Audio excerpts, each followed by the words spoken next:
Om Shanti. We welcome Jayanti Didi with one hand wave. We all are so happy to see Jayanti Didi, and we are also very thankful for being here. We all know that how busy you are, and for the past few days you have been traveling extensively in India and doing lots and lots of service, and you have given this valuable time for all of us. So thanks once again. And Jayanti Didi will be revising yesterday's Avyakt Murli with all of us. Thank you. Om Shanti. Each Avyakt Murli that we hear, we feel Baba's explained everything, and there's nothing more that needs to be explained. And yet, of course, then there's another treasure, and another treasure, and another treasure. And so the ocean truly, truly has given us all the treasures. And so this time, Baba was looking at the stars of fortune on our forehead and three aspects of fortune: the birthplace, relationships, and also the attainments. And I don't know very much about astrology, but I think that all these factors are taken into consideration. And of course, we take birth at the highest omens and the highest place in Sangam Yuga, and our relationships are with the one who is the highest of all, and the attainments are also the highest. They last us not just for half a kalpa, but through the whole kalpa. And so Baba just reminding us of all of these things. And so a checkpoint: do I feel how fortunate I am? Or is it that sometimes my intoxication is high and sometimes it's reduced?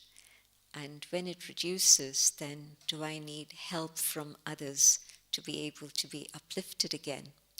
Or am I able to just emerge the different aspects that Baba has been teaching us so that I'm able to experience that high level of intoxication? And so it's connected very much with the subject of who am I? And so the subject of identity, of my own state of self-respect, is something that Baba often takes up, because it's a subject that we tend to rise up with and then fall down again. And so this time, Baba taking us very slowly through each of the different stages. The stage of the father, the one who gives us an inheritance. And somebody's asked a question: well, I don't experience so much of the father because I'm not really into the subject of inheritance. And I remember when I'd first gone to Russia, and at that time everything was very strictly communist, and there was no question of any inheritance. People didn't have personal property, literally. And so when we'd raised this question about parent and inheritance, it made no sense to them. It wasn't relevant. And I thought to myself, it's very sad that they don't have this special bond with their parent. Yes, the bond of love is there, the upbringing, the sustenance is there, but within the general pattern of human life, whatever a parent has, then the child knows that it's for him, because at some point the parent will fly away, and where does everything go? And of course in Russia everything goes to the government at that time. Things have changed dramatically in that land, of course. But it was my first glimpse into that consciousness in which people feel, well, what's the point of inheritance there? And they don't have that awareness. And so today, again, reading a question that somebody has posed, I was thinking that it's very important to think about how much Baba has already given me, and that also is my inheritance, in the sense that if it wasn't for my parent, what would I have? Who would sustain me? Who would take care of me? I would be an orphan, I would be stranded. But because I have a parent, there's somebody who's going to take care of me and look after me. So even if I'm not interested in the inheritance of Satyug, just what Baba has given me today is so precious and valuable. And I think about the love that Baba has given, the warmth and security Baba gives us, the safety that Baba gives us, the qualities that Baba gives us. Well, call it inheritance, or if you don't like that word, forget it. But it's a huge amount of attainment that we have right here and now, even without thinking about the future on any level. And so wherever I go, I know that Baba can be with me. Whatever I do, if I'm holding the hand of Shrimat, Baba's protecting me, taking care of me. Who's had that experience that they've gone to strange places that they've never heard of or ever been to before, and yet Baba looks after them? Exactly, many of you. When I went to my first international conference, I was the only BK there, and it was actually, today communism keeps coming up, but this was in 1975, and it was still very much communism in East Germany. And there was a women's conference there, and India Brahma Kumaris was already quite known, and they'd been invited.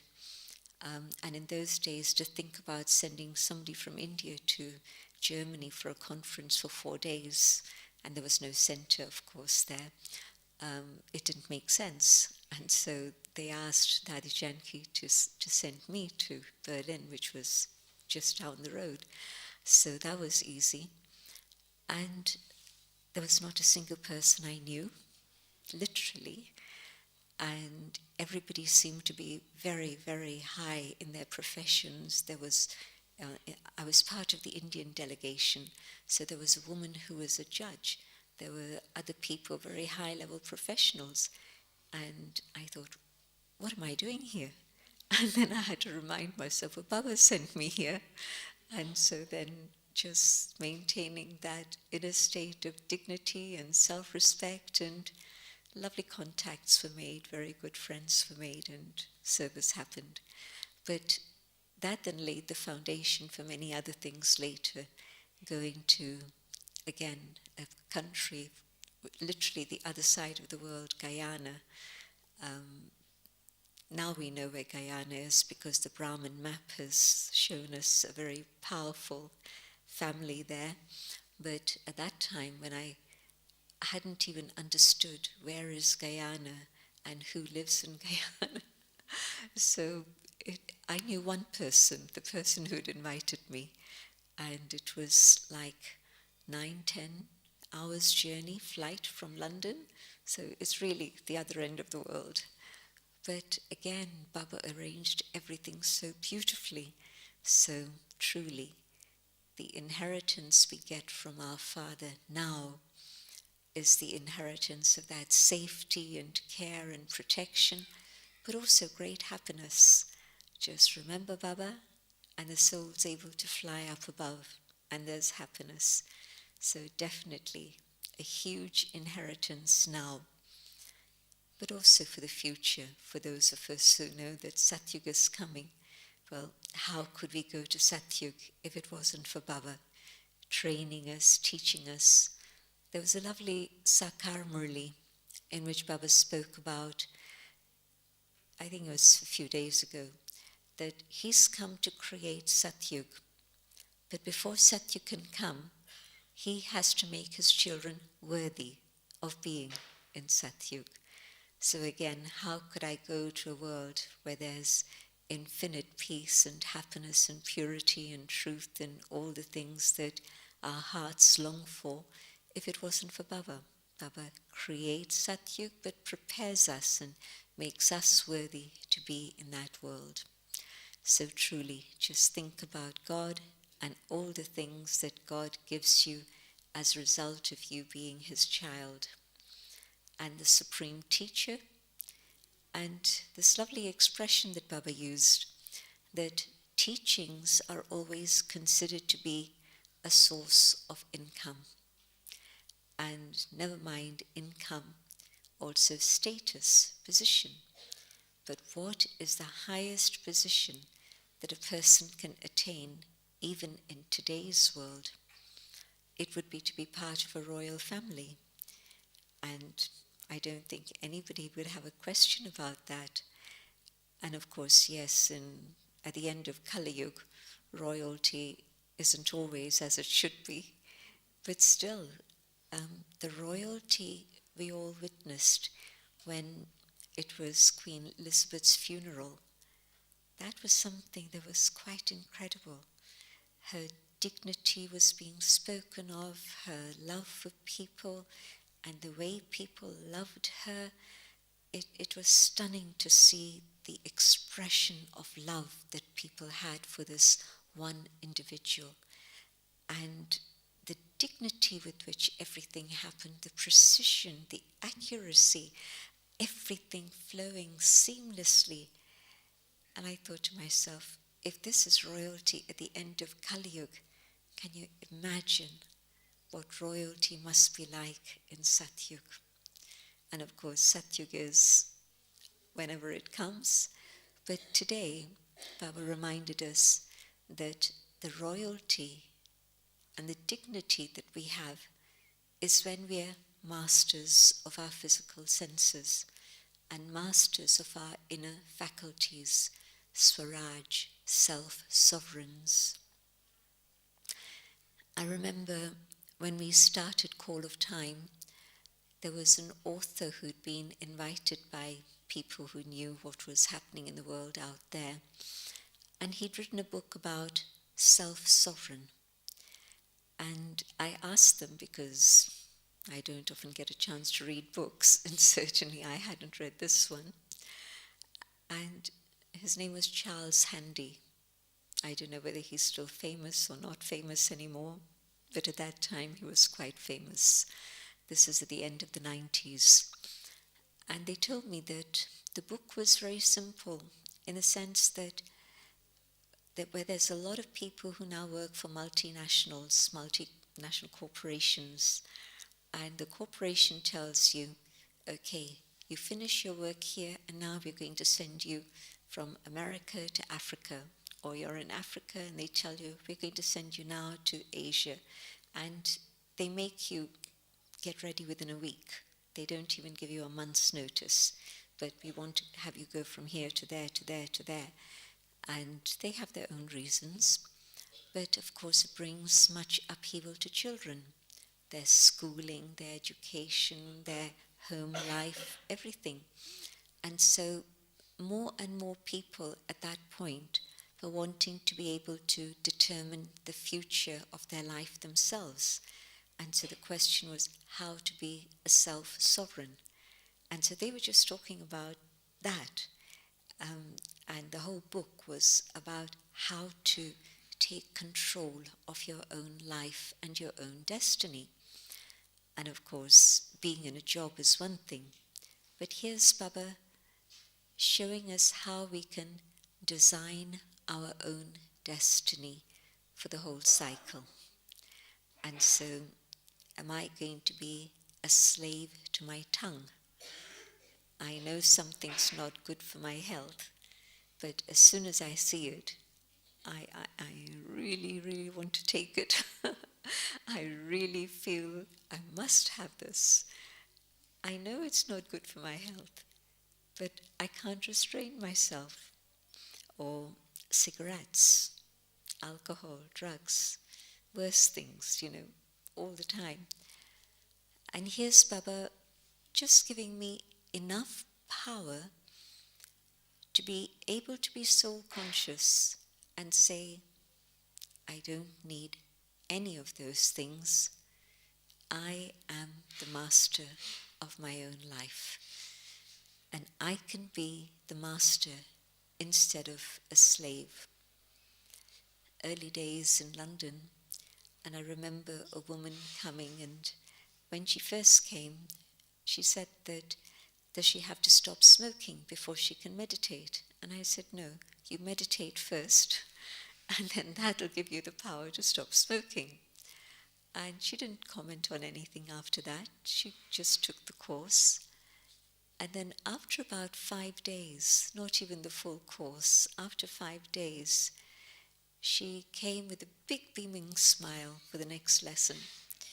And she said, I've thrown away my last pack of cigarettes.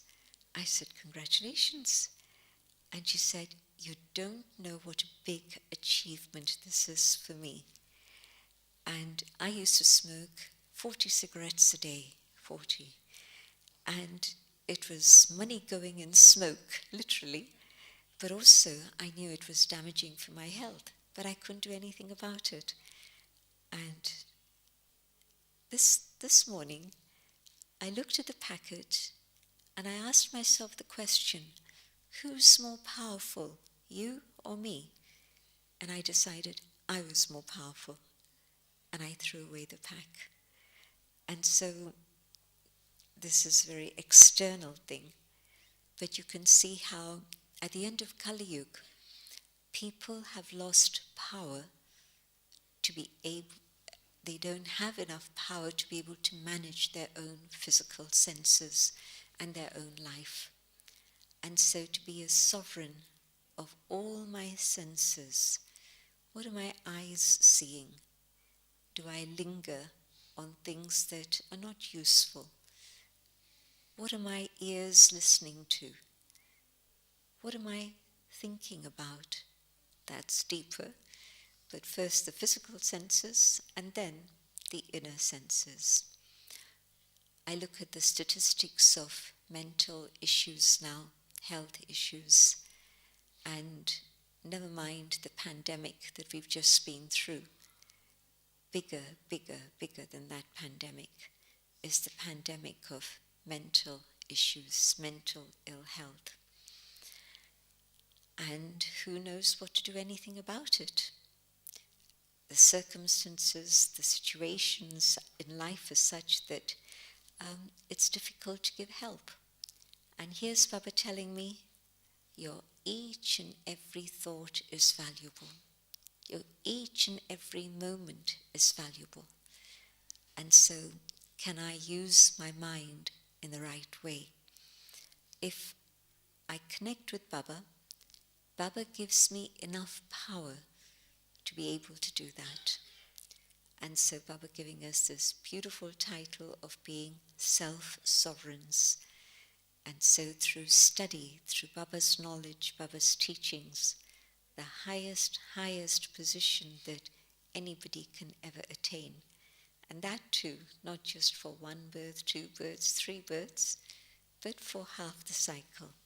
That state of sovereignty, and maybe even further down into the Copper Age, Brahma Baba, and we are following in Baba's footsteps. We know that Baba was a sovereign, not just in the Golden and Silver Age, but even in the Copper Age.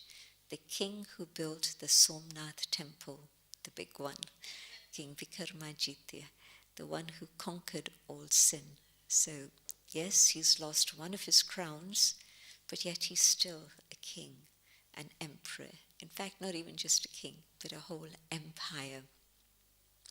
And this person's a historical figure. It's not just a name in legends, but it's actually a person who existed.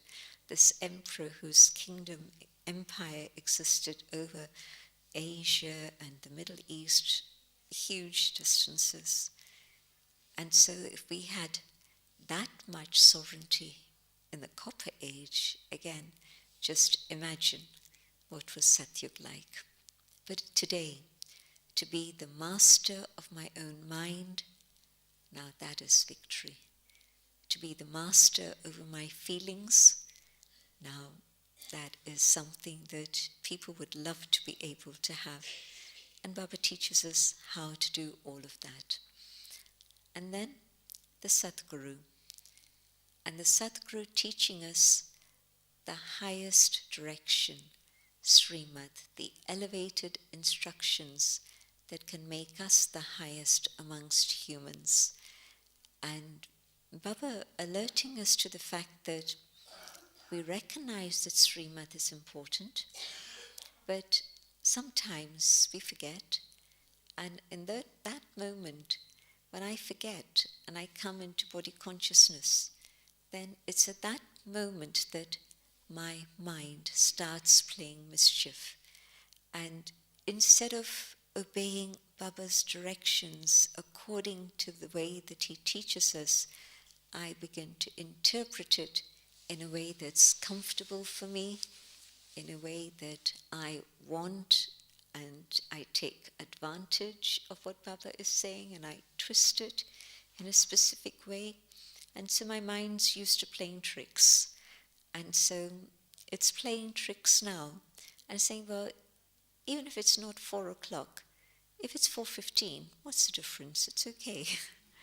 So Manmat, we adjust Srimat and say, well, that's all right also.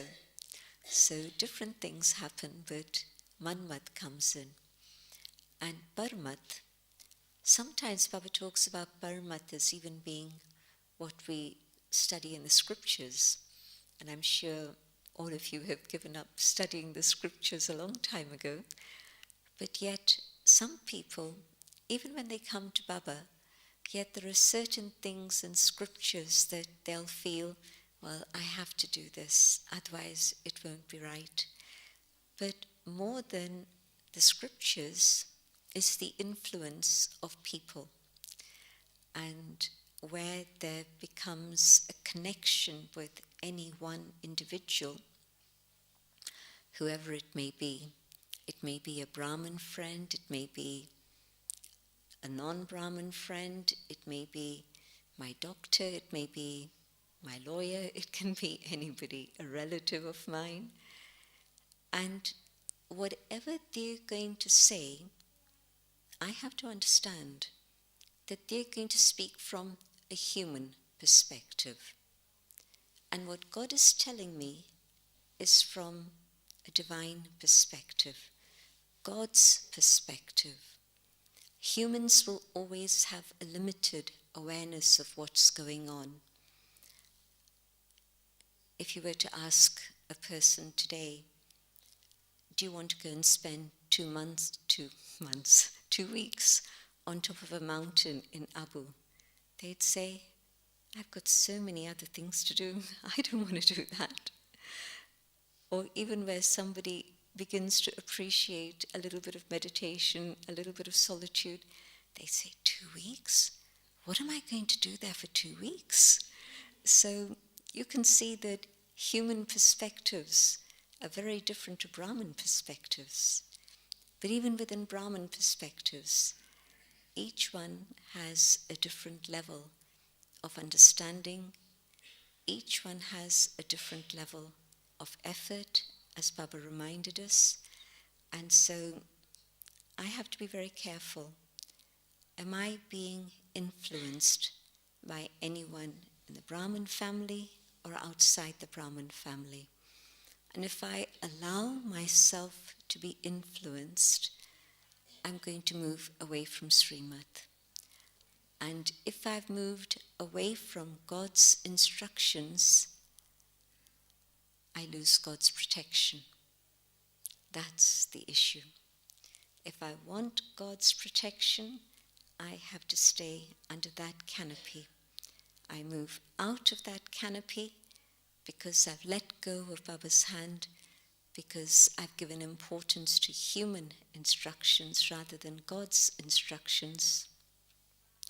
Then I've lost that protection and I'm going to have to struggle to come back again to it. And so Shrimat is absolutely, absolutely vital without mixing it up with anything else at all.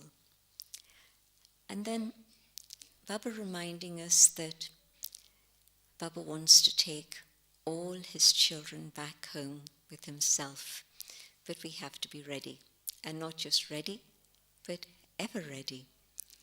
You don't know what's going to happen, and that's not just a phrase for an individual, and maybe suddenly there's a heart attack, maybe suddenly something goes wrong. But when the pandemic for Corona arrived, it caught the whole world by surprise. December, we're hearing about it in China, and we're thinking, well, let me put it personally. When I first heard about it, I thought, well, that's in China. And then in February, I remember we were in Madhuban, and it was the national coordinators and the center coordinators. And within that gathering, it was end of February, there was a sister from Italy, and she was sharing with us very strange news. She was saying that the government has shut down classes. There's no more gatherings. We're not allowed to have classes anymore in Italy. And we were in regional groups, so I don't know what was happening within the Asia group, but certainly within the European group, everybody was shocked. What happened? And still, end of February, and I'm not thinking that 2 weeks later, India is going to have lockdown, or that England is going to have lockdown. So literally, even though it crept up slowly, but when it finally hit, it was sudden.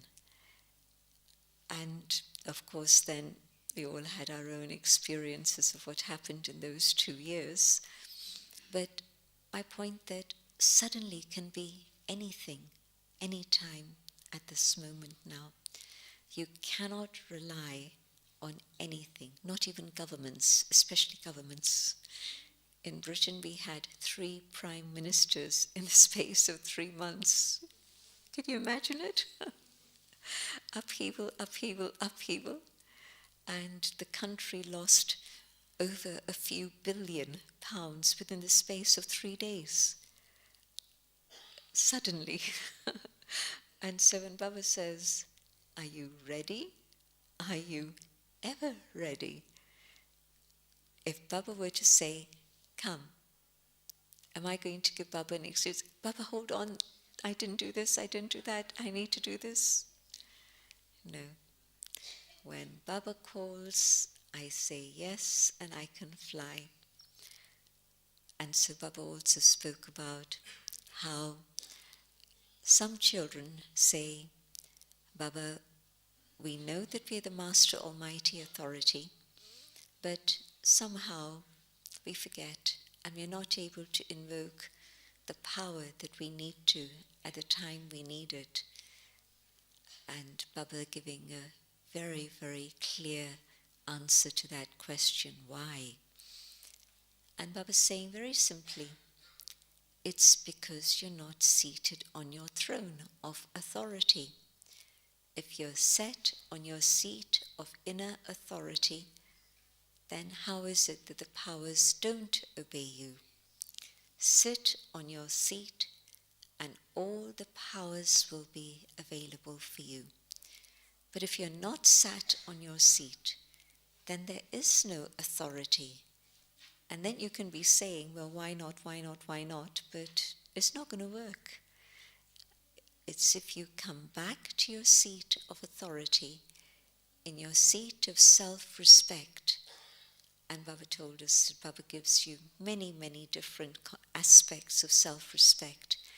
And so sit on those seats, experiment with it, and be in that consciousness, and then whatever power you want is going to be available for you. And Baba reminding us that time and thoughts are your most important treasures. And so, are you aware of the value of each moment in Sangam Yug? Each moment in Sangam Yug can earn you a fortune. And each moment in Sangam Yug can also mean a loss. It's equivalent, both. I can't say to Baba, I want to earn a fortune in a second, but I don't want to experience loss in a second. Both have to be equivalent. And so when I'm in the right consciousness, then yes, I have all the treasures from Baba. The child is the master of all treasures. And if I forget, then of course I lose out on that and I don't experience that. And so Baba reminding us of these different things. Baba telling us that Baba's visiting all of us in the centres and everywhere, seeing wherever his children are at Amrit Vela and seeing what stage they're in. And Baba wants us to be the ones who have the experience of light and might all the time. And the power of Amrit Vela, that is the time that you can send out those vibrations out into the world. Any other time, and of course look at it from a very basic level, through the day, there's so many different things going on, so many mixed vibrations, so much going on here and there and everywhere. But Amrit Vela, even the thieves have gone to sleep by 3 o'clock properly. And so most of the corrupt things that are going on in the world have quietened down by then. And people, even young people who stay up till 3 o'clock, 4 o'clock, usually by 4 o'clock they've gone to sleep. And I've heard that young people stay up through the night having chats on their chat boxes and all sorts of things. But by 3 o'clock, 4 o'clock, even they're asleep. And so that's the time when the world is quiet. That's the time when the world is receptive to receiving vibrations. And so Baba's saying that, yes, this is that time when you can send out those vibrations and everybody will be able to benefit from those vibrations if you do it at that time. And then Baba also reminding us, make a personal program for yourself.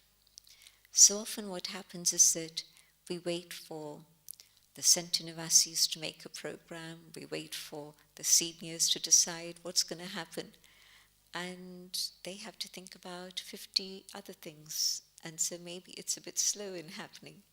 Or maybe they have to listen to somebody who says, no, it shouldn't be like this, it should be like this. They have many things to deal with. I'm sure you're aware of it. But if you make a program for yourself personally, easy. Nobody's going to bother you with that. And especially when it's a program for your own mind, your own inner world. Nobody's going to be able to interfere with that on any level. And so a program for yourself in terms of keeping the mind engaged in many different ways. Baba said, do mansa seva, do a lot of churning, but it's not just early morning that you churn. Get yourself into that mode of churning and let it carry on through the day. Another question that's been asked in a list that I was presented with was, when I'm doing karma yoga or when I'm engaged in other things, how are we supposed to think about the Murli and churn on the Murli? Well, just take up today's Murli as an example. What touched me very strongly, and of course every Murli has many things, but one of the things that touched me most strongly was when Baba spoke about creating a fort. And if you create a fort of yoga and purity, then Brahmins will stay safe and no one will have the thought of leaving. And I was thinking about how challenging it is to create a Brahmin. And I'm sure many of you are instruments and you know how to get somebody from a lecture into Baba's house, well, there's 100 people at a lecture. How many make it to Baba's house? 1, 2, 3. Maybe there's a big program you do. And how many come for the course? 4, 5. So it's not so easy even bringing souls to Baba's house. And once they're in Baba's house, they come the first day, they love the idea that Baba's teaching us about, the soul and all the details. Second day, they're hearing about God, and maybe it's answering some of their questions. Maybe it's creating more questions. Then you get to karma philosophy, and you begin to see them, instead of the 50 group that you started with, now it's about 30 people. And by the time you get to the cycle, well, after the cycle, you're left with maybe 10 people. And so even to get somebody to the stage of coming to the Murli, it's hard work. And not just hard work on your part, but Baba has to keep giving the soul something fresh, something new every day, to be stimulating them to keep coming. And once they've started the Murli, even then, to keep them engaged and interested and attend and become a Brahmin through the Murli every day. Now, I've just described the process of part of the process, the external things, the inner things, of course, that's even more subtle. But Baba's working hard, we're working hard to create Brahmins. And then if we allow a Brahmin to slip away because we haven't given it enough attention to them, then that's a shame. It's sad. And so the attention we need to give, and again, it's not just giving them a chat every day, but filling them with power. And the way to fill souls with power is not by sitting and giving them drishti, but to create a powerful atmosphere. If there's a powerful atmosphere that's created, then that keeps them close to Baba. And so Baba reminding us that it's something that's very important. And so through the day, this kept coming into my head again and again. We have to create an atmosphere in which nobody has the thought of leaving Baba for any reason whatsoever. And so if there's anything that touches you from the Murli, churn on it, reflect on it, apply it, practice it, and see what the experience of all that is about and where it takes you. And so twice Baba mentioned, use your mind in a very creative, positive, pure direction, so that it doesn't have space to go here and there and wasteful things. Waste of time, waste of thoughts. It's too precious. My time is precious, my thoughts are precious, but if you're trying to fill a bucket and the tap is dripping slowly, slowly, slowly, that's one thing. But if there's a leak, if there's a hole in the bucket, then that doesn't take long. Whatever you've collected, all of it goes very quickly. And so waste thoughts and wasting time is in that category. I've worked hard to connect with Baba, to take Baba's love, to take Baba's power, and then waste thoughts begin, and whoosh, it goes out very, very fast. My hard-earned power goes down the drain, literally. And so to be very, very aware of what's happening in the mind, and to use my mind as a tool that's going to bring me closer to God, and definitely not something that I ignore and I allow that energy to be lost. And so Baba said, one of the things that happens is that there's carelessness, lack of attention. And so if you're determined to achieve something, you do it, right? You were determined to come to Madhuban, and you made it happen, even though I'm sure there were a few challenges that came along the way. And so in anything in life, if you're determined about it, you make sure it happens. And so if I'm determined to be an intense effort maker, to really pay attention continually so that I keep moving forward, not one step forward and 2 steps back, or 10 steps forward and 9 steps back. It's going to take too long. I'm not going to be ready. And so now, as we see the conditions of the world, the state of the world, then very definitely there's a big, big incentive to stay focused, stay on track, and actually do what I need to do. So, attention and no tension.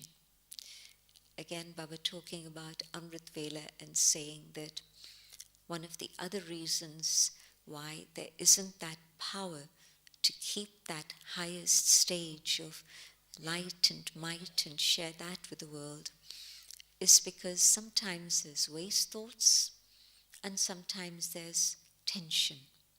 And if there's tension, you can't have good yoga. You can't have that connection with Baba.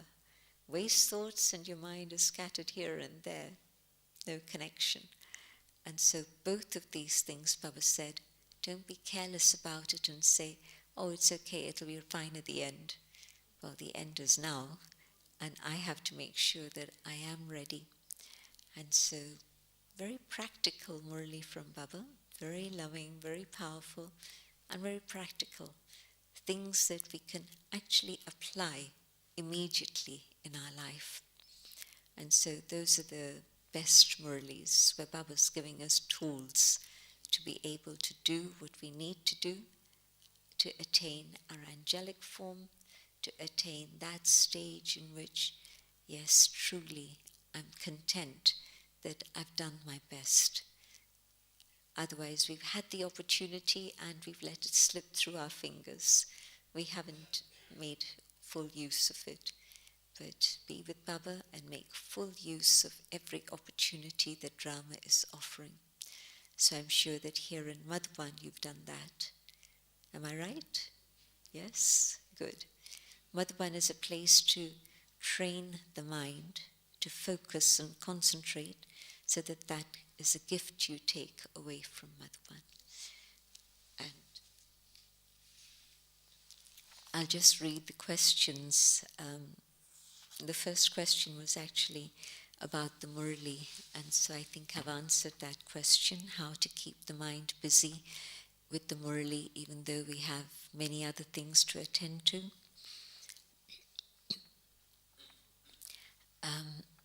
Another question connected with this, in terms of how is keeping our mind busy connected with not becoming action conscious. If my mind is busy thinking about the things Baba's telling me, what is Shrimat, what are pure, elevated thoughts, then I'm going to be quite choosy about what I'm doing. Again, I'm not going to be wasting my time in things that are not necessary, but I'll use my time in actions that are necessary, are needed, but I'll keep my mind on that higher level. There are many tasks that we do through the day that don't require 100% attention. And so, yes, I'll give it the attention it needs, but more than that, there's attention in terms of quality of thinking. That's also going to connect with intention. If my thoughts are elevated and pure, my intentions before doing the action are going to be clean. If I'm not aware of what's going on in my mind, and my mind is just creating thoughts here and there, mixed intentions could very easily come in.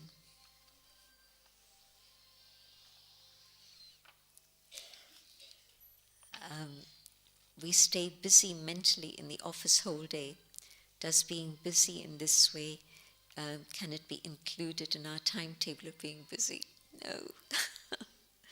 What I'm doing on the external level in terms of my job, That's on this level. The busyness that Baba wants us to have is on this level. And so, yes, when I've done my task and I can take a moment of silence before I begin my next task, in that moment of silence, can I instantly go inside and connect with Baba and again have a very high level of consciousness.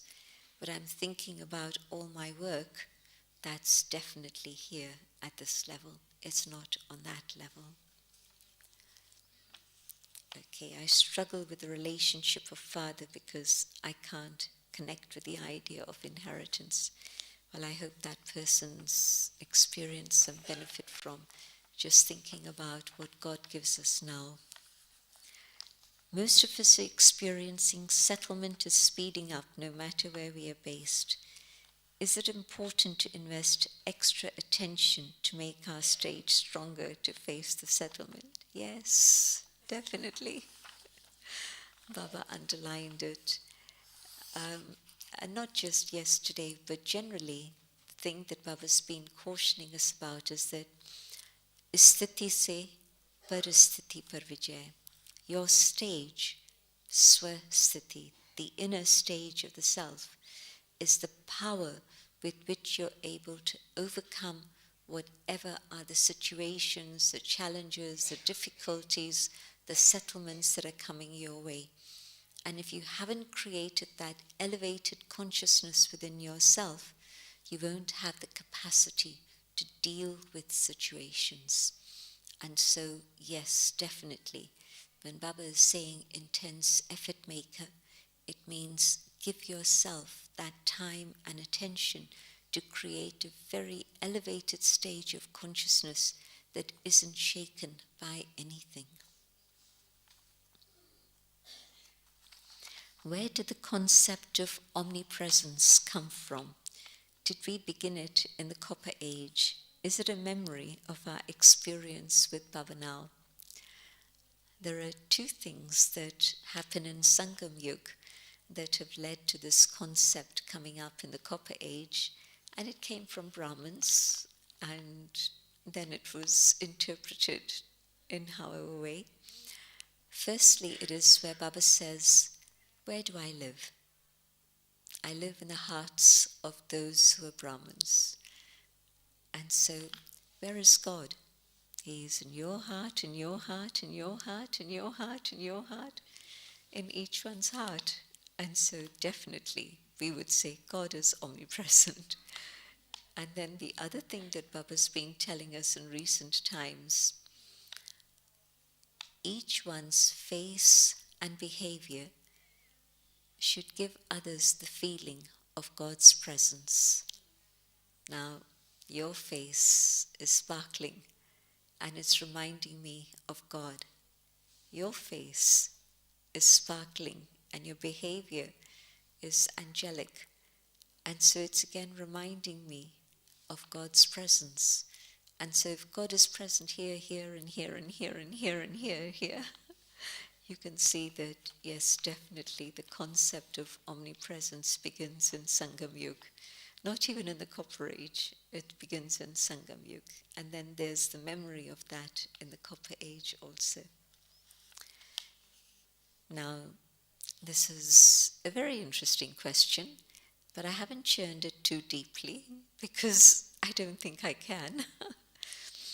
If there are no snakes in the Golden Age, where do they come from in the Iron Age? Because they will need parent snakes to have babies. I don't know. And I'm not going to churn on it any further. When it's time for it to happen, it'll be happening. And so I don't think I'm going to give it any more attention. And if somebody does want to, well, that's fine. It's your choice. But I don't think it's useful churning things like that. There are more beautiful things to churn on. And yes, enough for me to know that there's nothing that causes pain or sorrow or any problem at all in the Golden Age. Why? Because we have served the elements. We have served all the different species now in Sangam Yug. And so that's going to be the impact that we carry with ourselves to Satyug, where the elements serve us, where all the species live together in harmony, and they also are there to be with us as companions, not to cause any harm or injury to anyone. I'll close with a lovely thing that's happening in a very practical way. Some of you know Kutch. Kutch is a desert area in Gujarat. And, I've seen photographs of before and after.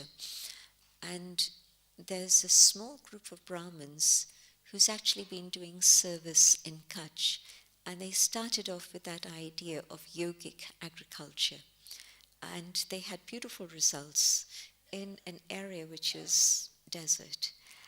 And not only is there beautiful results in terms of food production, which of course is very important and was a starting point of their work, but they've kept statistics of all the biodiversity that's come up in that area, the flora, the fauna, the butterflies, everything that's come back through the work that's been done by a handful of Brahmins, actually just a couple of them, but they've been able to inspire the villagers to help and support in this.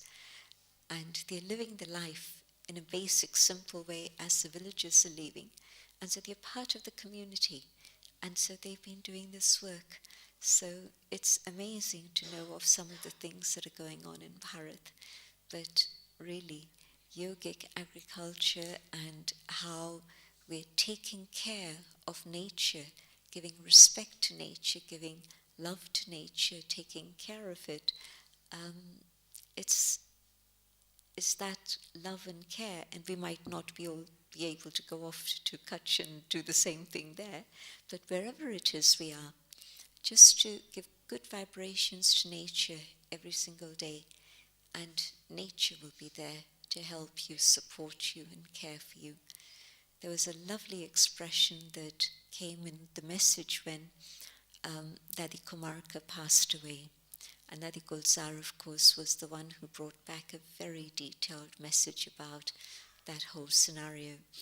And so Dadi Gulzar said that when she went to the subtle region, the advance party was waiting to meet Dadi. They had been invoking her, but also the elements were there waiting to greet her, because she was the one who had conquered the elements through her yoga power.